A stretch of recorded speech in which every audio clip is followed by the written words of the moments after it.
Firman Tuhan hari ini menyuarakan kepada kita lebih penting dalam masa-masa Advent, yaitu persiapan rohani menyambut Kristus. Paulus mengatakan suratnya ke Filipi adalah surat sukacita. Kenapa Paulus katakan demikian surat sukacita? Karena jemaat Filipi hidup di dalam kasih karunia Tuhan.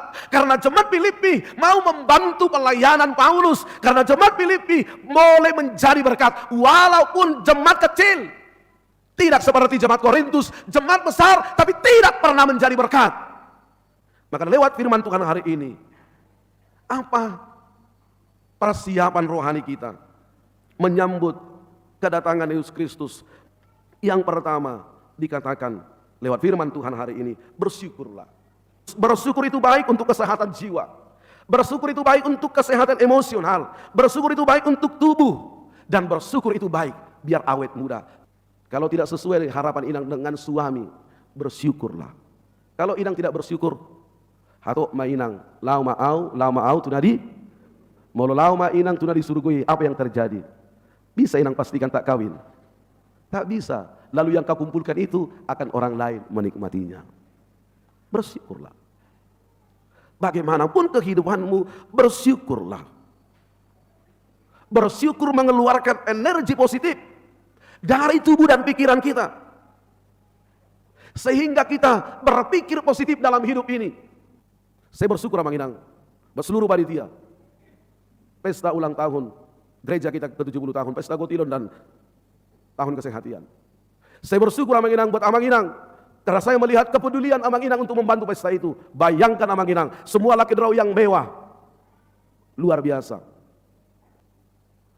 Tuhan menggerakkan Amang Inang untuk memberi. Tuhan menggerakkan Amang Inang untuk memberi semua konsumsi. Dan kalau dihitung 3.000 kotak, semuanya itu dari Amang Inang. Dan saya percaya Amang Inang, itu dari hati Amang Inang yang terdalam sebagai ucapan syukur kepada Tuhan. Dan percayalah Amang Inang, orang yang berbuat baik pasti Tuhan berkati.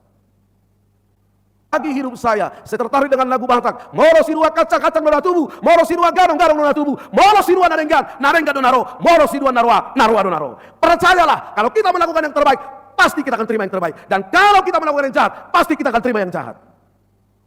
Itu pasti. Yang kedua, sikap kita menanti kedatangan Yesus Kristus kedua kali. Hiduplah di dalam keharmonisan, persaudaraan rukun. Orang Kristen harus merasa bagian dari orang lain. Orang Kristen harus turut bagian dalam pekabaran Injil. Orang Kristen harus turut bagian dalam penderitaan demi Injil.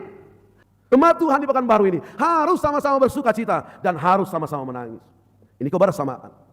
Dan ini yang Tuhan mau dalam kehidupan kita, hidup dalam keharmonisan. Dan paling terakhir, Paulus katakan dalam penantian kita, sikap kita menanti kedatangan Yesus Kristus, hiduplah dalam kasih yang melimpah. Semua tahu Amang Inang, kita semua tahu bahwa ajaran Kristen, ajaran Yesus adalah ajaran kasih.